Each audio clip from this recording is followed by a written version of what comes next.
Russian President Vladimir Putin may face another war front, this time on his own territory, as a Chechen battalion prepares a second offensive against Moscow, a representative of a volunteer combat unit in Ukraine said.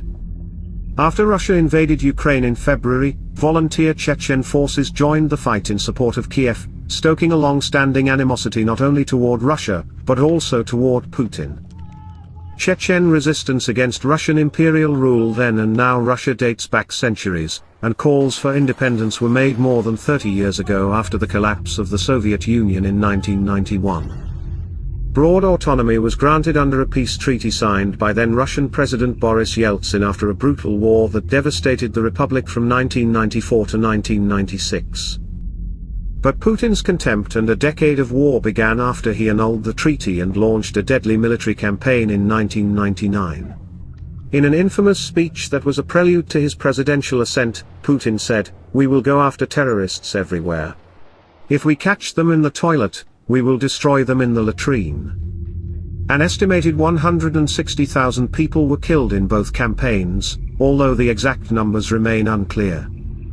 At least 2 volunteer Chechen battalions, including veteran soldiers from both the First and Second Chechen Wars, have raised arms against Russia in Ukraine, including Sheikh Mansur's battalion and Djokhar Dudayev's battalion. Both groups vociferously condemned the leader of the Chechen Republic, Ramzan Kadyrov, who was appointed to the post by Putin in 2007 and violently supported his military action against Kyiv. A spokesman for Sheikh Mansur's battalion said the resistance group had divided Chechnya into 3 sectors and said it had begun working with the local population to uncover enemy troop movements, type of transport, type of weapons, number of troops and number of weapons. Former intelligence officer Rebecca Kofler said this could serve as a strategy to divert Putin's military efforts in Ukraine.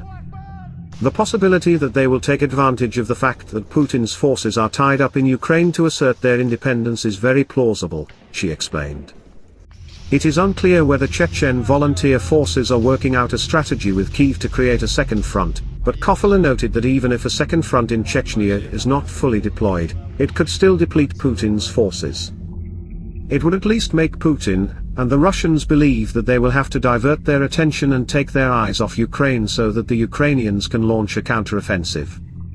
Ramzan Kadyrov has already requested air defenses for Chechnya, as he fears a landing on his territory. At the same time, Russia itself does not have enough of them and missiles explode from time to time on the territory bordering Ukraine.